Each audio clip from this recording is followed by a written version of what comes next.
Hello student, good morning. आज हम आपको आहार विज्ञान एवं पोषण में बीए पार्ट सेकंड का पेपर सेकंड आपको अध्ययन कराने जा रहे हैं। तो आहार विज्ञान एवं पोषण में आपका नेक्स्ट टॉपिक है सुपोषण एवं कुपोषण।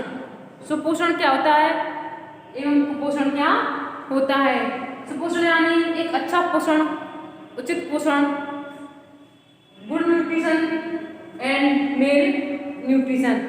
यानी आज हम आपको आहार विज्ञान में एवं पोषण में सुपोषण एवं कुपोषण के बारे में बताना चाहते हैं।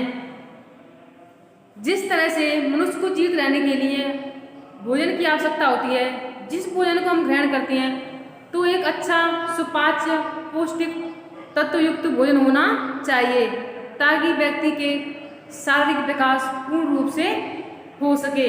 तो सुपोषण हमारे स्वास्थ्य पर एक धनात्मक यानी पॉजिटिव प्रभाव उत्पन्न करता है। यही पॉजिटिव प्रभाव व्यक्ति के शरीर को स्वस्थ, चुस्त, फुर्तीला एवं निरोग बनाता है। एक कहावत है, पहला सुख निरोगी काया, यानी सभी सुखों में दुनिया के जो सभी सुख हैं चाहे धन का हो, लेकिन सबसे अच्छा सुख अपने शरीर का सुख माना गया है। अगर हम शरीर से स्वस्थ होते हैं तो हम किसी भी कठिन से कठिन कार्य को शीघ्र कर सकते हैं। व्यक्ति अगर सुपोषण भोजन करता है, अच्छा भोजन करता है, तो व्यक्ति आनंदित, खुश, प्रफुल्लित, उल्लास, शारीरिक उत्साह से भरा हुआ, प्रसन्नचित्त एवं चिंता मुक्त रहता है।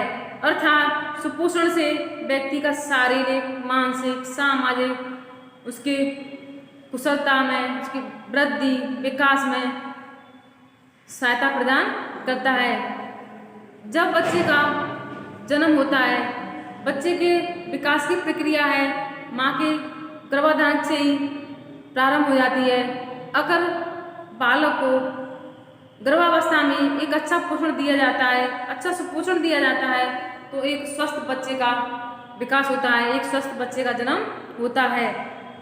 अतः हम कह सकते हैं कि स्वस्थ वह स्थिति होती है, स्वस्थ वह स्थिति होती है जिसमें ना केवल बीमारी की अनुपस्थिति हो, बल्कि संपूर्ण शारीरिक, मानसिक, सामाजिक कुशलता होती है। एक परिभाषा है विश्व स्वास्थ्य संगठन के अनुसार, WHO वर्ल्ड हेल्थ ऑर्गेनाइजेशन के अनुसार, स्वास्थ्य रोग या निर्भरता का मात्र अभाव ही नहीं बल्कि शारीरिक, मानसिक हित की पूर्ण अवस्था है। कहने का तात्पर्य है कि व्यक्ति को शारीरिक रूप से, मानसिक रूप से, सामाजिक रूप से स्वस्थ होना चाहिए, तभी वो अपना जीवन में अपना सर्वांगीण विकास कर सकता है तथा प्रत्येक क्षेत्र में अपने आप को अग्रणी रख सकता है। ये आपका सुपोषण के बारे में परिचय था। अब आपको बताएंगे सुपोषण का अर्थ, मीनिंग ऑफ गुड न्यूट्रिशन। इसका अर्थ क्या होता है? सुपोषण जिसको उचित पोषण भी कहा जाता है। सुपोषण यानी उचित पोषण, अच्छा पोषण, अच्छा खाना जो हम ग्रहण कर रहे हैं हमारे शरीर में, जिससे अष्टपुष्ट तंदुरुस्त होना, वही आपका सुपोषण कहलाता है। पोषण की वह स्थिति जिसमें शारीरिक, मानसिक, सामाजिक, आध्यात्मिक रूप से स्वस्थ रहता है, जिससे व्यक्ति क्रियाशील यानी परिश्रम या मेहनती बनता है, वही आपका सुपोषण कहलाता है। सुपोषण की परिभाषा, वह स्थिति जिसमें भोजन में सभी पोषक तत्व यानी कार्बोहाइड्रेट है, वसा है, प्रोटीन है, विटामिन है, खनिज लवण उचित अनुपात एवं मात्रा में प्रस्तुत हो। यानी जो भी भोजन में ग्रहण कर रहे हैं, चाहे कार्बोहाइड्रेट हो, वसा हो, प्रोटीन हो, वो हमें एक उचित मात्रा में अपनी आयु एवं लिंग के अनुसार ही ग्रहण करनी चाहिए। ये नहीं कि शरीर को पुष्ट बनाने के लिए आप ज़्यादा कार्बोहाइड्रेट का सेवन कर रहे हैं। जैसे कार्बोहाइड्रेट में आपके स्रोत हैं, आलू है, चुकंदर है, गेहूँ, जौ, रागी, सभी कार्बोहाइड्रेट के स्रोत ही माने जाते हैं।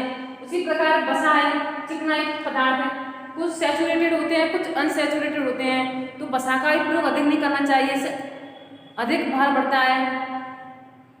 कई प्रकार की बीमारी उत्पन्न हो, डायबिटीज है, मोटापा है। तो वसा का उपयोग उचित मात्रा में होना चाहिए। प्रोटीन है, प्रोटीन को शरीर का निर्माणात्मक भाग माना जाता है। सबसे अधिक प्रोटीन अंडा है, दूध है, तथा जो व्यक्ति मांस नहीं खाते हैं उन्हें सोयाबीन का सेवन करना चाहिए, क्योंकि सोयाबीन में 42% प्रोटीन पाया जाता है। विटामिन है जो हमें फलों के द्वारा प्राप्त होते हैं। खनिज लवण, आयोडीन नमक है, NaCl, साधारण नमक लिखा जाता है। यानी जो भी आप भोजन ग्रहण कर रहे हैं, पोषक तत्व, कार्बो, वसा, प्रोटीन, विटामिन, खनिज लवण, ये उचित मात्रा में एवं उचित मात्रा या अनुपात में उपस्थित होने चाहिए, तो भी एक अच्छा सुपोषण कहलाता है। यानी जब आप खाना खाते हैं उसका एक उचित टाइम टेबल होना चाहिए, हमें समय पर ही खाना खाना चाहिए, ताकि एक हष्ट-पुष्ट शरीर का निर्माण हो सके।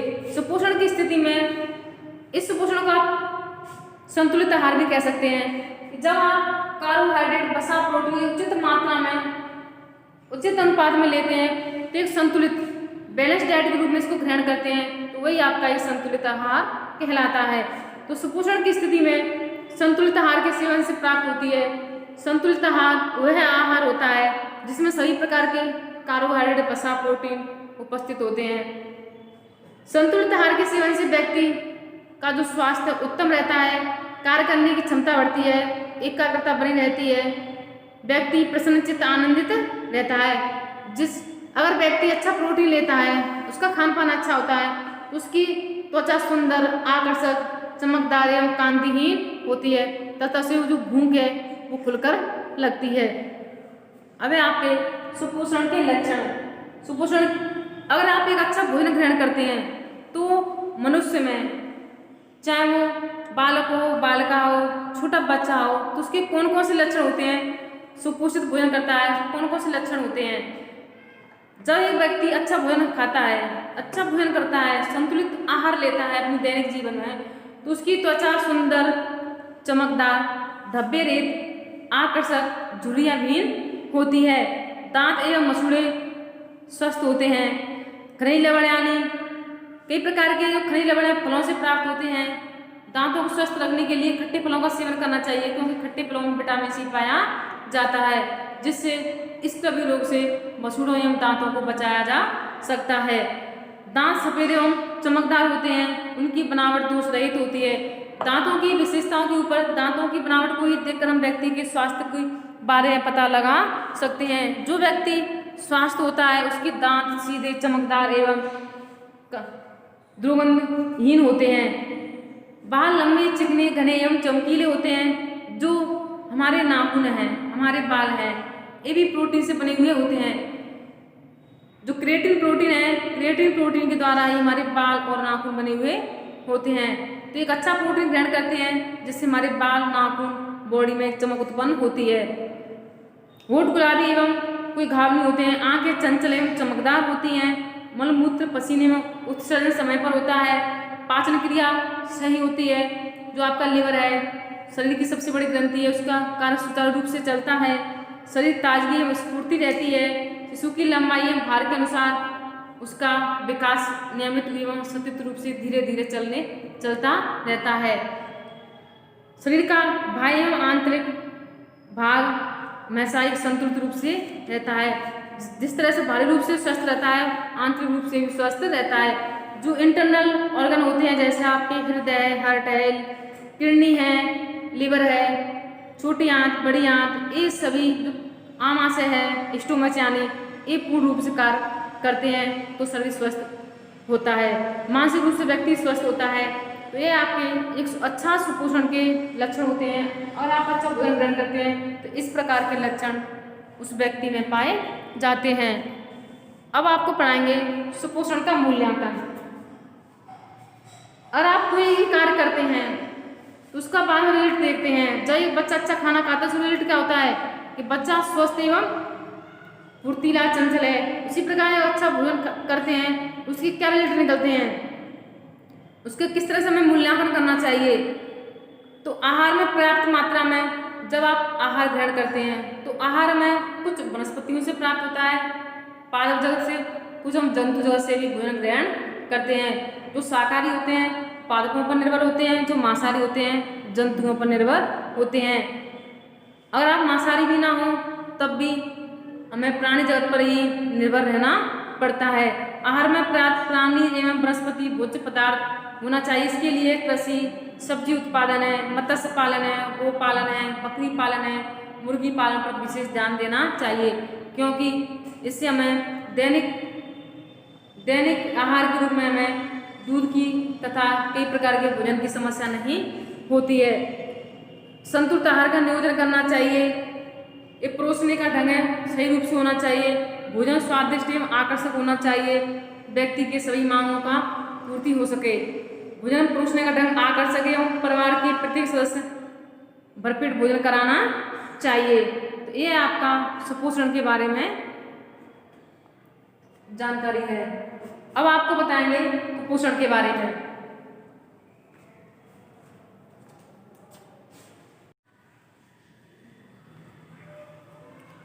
सुपोषण के विपरीत अब कुपोषण के बारे में आपको बताते हैं। कुपोषण यानी अच्छा पोषण, संतुलित आहार ना करना, भोजन में सभी प्रकार के पोषक तत्वों का उपस्थित ना होना, व्यक्ति कुपोषित होने लगता है। तो कुपोषण की परिभाषा वह पोषण जिसके कारण व्यक्ति के स्वास्थ्य में गिरावट आने लगती है। जब व्यक्ति अच्छा खाना नहीं खाएगा, उसे संतुलित आहार नहीं मिल पाएगा, तो उसका स्वास्थ्य है जो दिनों दिन नीचे गिरता चला जाएगा। वह कई प्रकार की बीमारियों से ग्रसित होने लगा, चाहे वो संक्रामक बीमारी हो चाहे असंक्रामक बीमारियां हों। स्वास्थ्य में गिरावट आने लगती है तथा शरीर को उचित अनुपात एवं मात्रा में पोषक तत्व नहीं मिल पाते हैं, कुपोषण कहलाता है। पोषक तत्व यानी जैसे कि संतुलित आहार में कार्बोहाइड्रेट, वसा, प्रोटीन, खनिज लवण एक उचित मात्रा एवं अनुपात में ग्रहण किया जाता है। कुपोषण की स्थिति में पोषक तत्व कार्बोहाइड्रेट, वसा, प्रोटीन, खनिज लवण एक उचित मात्रा में व्यक्ति ग्रहण नहीं कर पाता है तो वह कुपोषित होने लगता है। कुपोषित होने से व्यक्ति कई प्रकार की बीमारियां हैं, जैसे कि कोई असंक्रामक रोग है, कोई संक्रामक रोग है, इनसे गिरने लगता है, उसके स्वास्थ्य में दिनों दिन गिरावट होने लगती है। तो कुपोषण की स्थिति कई प्रकार से हो सकती है। कुपोषण कई स्थितियों में हो सकता है। अगर आप सुपोषण यानी अच्छा भोजन करते हैं तब भी ये स्थिति बेकार होती है। अगर आप अच्छा भोजन नहीं करते हैं तब भी कुपोषण की स्थिति होने लगती है। तो अति पोषण कुपोषण कई स्थितियों में होता है। यानी अति पोषण अगर आप अधिक भोजन करते हैं, जब व्यक्ति आहार में कुछ पोषक तत्वों की अधिकता अधिक हो जाती है तो अधिकता लंबे समय तक चलती रहती है, जिससे मोटापा होना, हृदय रोग होना, ब्लड प्रेशर, उच्च रक्तचाप होना, हाइपर विटामिन होना, विटामिन की मात्रा अधिकता से शरीर में उपस्थित होना। कहने का तात्पर्य है अच्छा भोजन हम करते ही हैं, लेकिन अधिक अच्छा भोजन करते हैं तो इससे मोटापा है, हृदय रोग है, डायबिटीज है, कई प्रकार के रोग होने लगते हैं। तो ये भी एक प्रकार का कुपोषण कहलाता है। अधिक पोषण लेना, अति भार बढ़ना। अल्प पोषण जब व्यक्ति किसी न किसी पौष्टिक तत्वों की निरंतर कमी बनी रहती है तो अल्प पोषण कहलाता है, जिसमें आपके मेरासमस, क्योशियोर रोग, स्क्रबी रोग, रिकेटिस रोग, बेरी रोग, रक्तल्पता यानी एनीमिया रोग भी होने लगता है। भारत में 70 से 80% लोग 1 से 5 वर्ष के बालक, गर्भवती माताएं रक्तल्पता यानी एनीमिया, खून की कमी होने लगती है, रक्त में हीमोग्लोबिन की कमी होने लगती है। अगर किसी व्यक्ति में रक्तल्पता, खून की कमी है, एनीमिया है तो हरी पत्तेदार सब्जियों का सेवन करना चाहिए, आयरन युक्त भोज्य पदार्थों का सेवन करना चाहिए, तभी हम कुपोषण की स्थिति से बच सकते हैं। तो अति पोषण से कई प्रकार की स्थिति व्यक्ति के सामने उपस्थित हो सकती हैं। अब आपके कुपोषण के कारण, कुपोषण होता है किन किन कारणों से कुपोषण होता है। जो धनी वर्ग के लोग होते हैं, धनाढ़ वर्ग के लोग होते हैं तो अच्छा खाना खाते हैं तो वहाँ पर सुपोषण की स्थिति बनी रहती है, लेकिन कई स्थानों पर गरीबी है, अज्ञानता है, इसके कारण कुपोषण होने लगता है। आर्थिक कंडीशन ठीक नहीं है, उसकी आर्थिक स्थिति ठीक नहीं है तो वह कुपोषित होने लगता है। जैसे कि गरीबी है, भारत एक विशाल देश है, एक विकासशील देश माना जाता है। यहाँ की अधिकांश जनता गरीब है। गरीबी के कारण उसे 2 वक्त की रोटी भी नसीब नहीं हो पाती है और व्यक्ति समय पर रोटियाँ अपने लिए व्यवस्था नहीं कर पाता है तो पौष्टिक भोजन कहाँ से करे। उसके सामने दाल है, सोयाबीन है, दूध, मांस, अंडा, फल, सब्जियां, संतुलित आहार की चर्चा करना तो एकमात्र दिवास्वप्न है। यानी वो मन में ही सोच सकता है लेकिन वह खा नहीं सकता है क्योंकि गरीब है, उसके पास अच्छा भोजन खाने के लिए पैसे ही नहीं है। अब आपका अज्ञानता, पैसा तो है लेकिन कौन सा भोजन किस समय खाना चाहिए, किस पोषक तत्व का प्रयोग किस समय करना चाहिए। अज्ञानता, गरीबी के साथ साथ अज्ञानता भी कुपोषण का एक बहुत बड़ा कारण होता है। जरूर नहीं कि महंगे फल हों, सब्जियाँ हों, सूखी मेवे हों, उसमें सभी प्रकार के पोषक तत्व उपस्थित होते हैं लेकिन इनका खाने का समय भी होना चाहिए। पालक है, बथुआ है, चना का साग है, पत्तेदार सब्जियां हैं, इनके बारे में पर्याप्त जानकारी होनी चाहिए तथा उसके आकार, रूप, आकृति को देखकर ही इनको ग्रहण करना चाहिए तथा बच्चे की आयु एवं लिंग के अनुसार ही हमें भोजन देना चाहिए। ये नहीं कि आप बच्चों को खिलाते जाओ, ये स्थिति ना होकर बच्चे को समय पर अल्प मात्रा में पोषक तत्वों को खिलाना चाहिए। जनसंख्या वृद्धि, विश्व में जनसंख्या वृद्धि दिनों दिन बढ़ती जा रही है जिससे खाद्यान्न की कमी होने लगती है तथा जो है खेती है, कृषि है, वो भी कम होने लगती है। जो भूमि है, उद्योग धंधे, कई प्रकार की फैक्ट्रियां खुलने लगी है जिससे खाद्यान्न की कमी होने लगी है। शिक्षा का अभाव है, बेरोजगारी है, भोजन की अपर्याप्त आपूर्ति है, सिंचाई की सुविधा कमी, खेतों के लिए उत्तम खाद बीज नहीं मिल पाता है, उचित पर्याप्त तकनीकी में कमी है, मानव संसाधन है, भंडारण की असुविधा है। खाद्यान्न तो उत्पन्न होता है लेकिन उसको अच्छी तरह से भंडारण नहीं किया जाता है जिससे समय पर हमें खाद्य पदार्थ नहीं मिल पाता है। भोज्य पदार्थों के परिवहन में कमी, वितरण नीति, भोज्य पदार्थों में मिलावट। आज के समय में कोई भी भोज्य पदार्थ शुद्ध नहीं है, उसमें कृत्रिम रंग मिलाकर भोज्य पदार्थों को चमकीला एवं रंगयुक्त बनाया जाता है जो हमारे स्वास्थ्य के लिए काफ़ी हानिकारक होते हैं। आप तेल है, कोई तेल ग्रहण करते हैं, रिफाइंड ऑयल ग्रहण करते हैं तो वो भी मिलावट के रूप में ही मार्केट में बेचे जाते हैं जो हमारे स्वास्थ्य को दिनों दिन गिराते हैं तथा शरीर मोटापे से गिरकर कई प्रकार की बीमारियों से शिकार होने लगता है।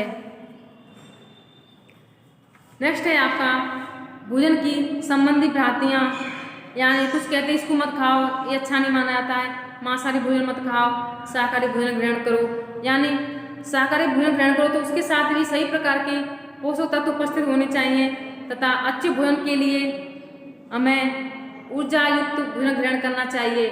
धर्म है, धर्म का भी प्रभाव इस पर पड़ता है। जो हिंदू धर्म होते हैं वहाँ पर मांसाहारी खाना वर्जित माना जाता है।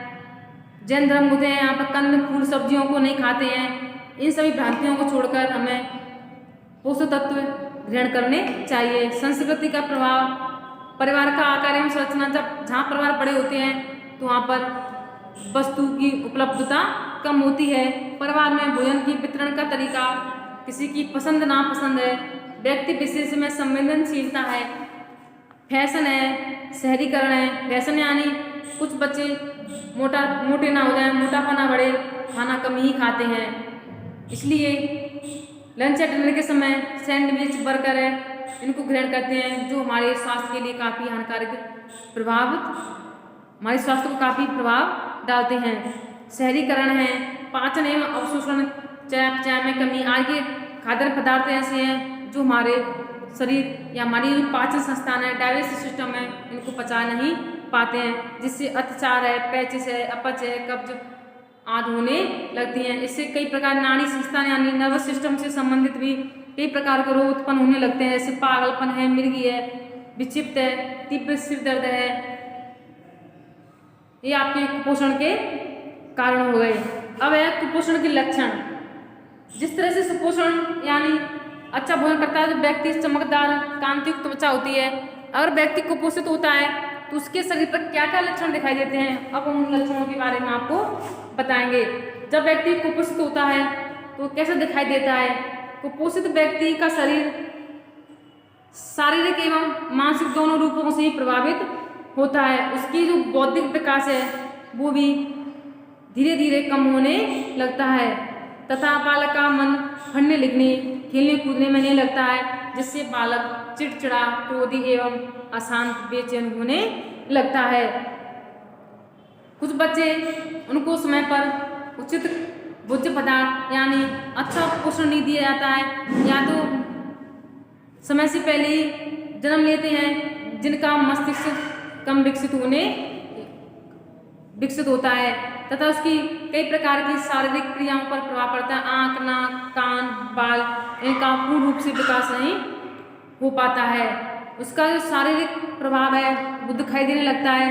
तो शारीरिक भार कम होने लगता है, लंबाई कम होती है, चेहरा थका हुआ, मुरझा हुआ, निस्तेज, आकर्षक विहीन हो लगता है। आंखें, जो कुपोषण होता है आंखों को जल्दी ही प्रभावित करने लगता है। उसकी आंखें चमकहीन, आकर्षणहीन, निस्तेज हो जाती हैं तथा वह रतौंधी, नाइट ब्लाइंडनेस रोग से ग्रसित होने लगता है। उसे रात में कम दिखाई देने लगता है तथा उसकी आंखों में खुजली चलने लगती है।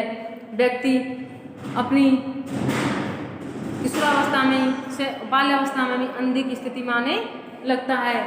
उसके बाल बेजान, शुष्क एवं रूखी होने लगते हैं, होठ के किनारे फटने लगते हैं, मुंह में छाले पड़ने लगते हैं, त्वचा मुरझी हुई आकर्षकहीन होने लगती है तथा कई प्रकार की खाज खुजली से ग्रसित होने लगती है। जो नाखून होते हैं पीली पीली तथा भंगुर रूप से दिखाई देते हैं। हाथ पैरों में सूजन आने लगती है, हाथ पैरों की जो खाल है वो सिकुड़ने लगती है। ये तो आपको इसके शारीरिक प्रभाव होते हैं। अगर कुपोषण होता है तो शारीरिक क्रियाओं पर क्या प्रभाव पड़ता है, जो फिजियोलॉजिकल फंक्शंस होते हैं, जो एक्टिविटीज होती हैं, उन पर क्या क्या प्रभाव पड़ता है। निद्रा, और व्यक्ति कुपोषित होता है उसे तो नींद नहीं आती है, मलमूत्र निष्कासन सही समय पर नहीं हो पाता है, थकान रहती है, शारीरिक क्रियाकलाप करने में वह असक्रिय नहीं रहता है, उसे भूख कम लगती है, प्यास भी नहीं लगती है, उसे कई प्रकार की पाचन संबंधी गड़बड़ियां होने लगती है। ये आपके कुपोषण के लक्षण हैं जो व्यक्ति में दिखाई देने लगते हैं। कल आपको पढ़ाएंगे कुपोषण के कारण उत्पन्न रोग, कुपोषण से कौन कौन से रोग होते हैं, उन रोगों के बारे में आपको अध्ययन कराएंगे।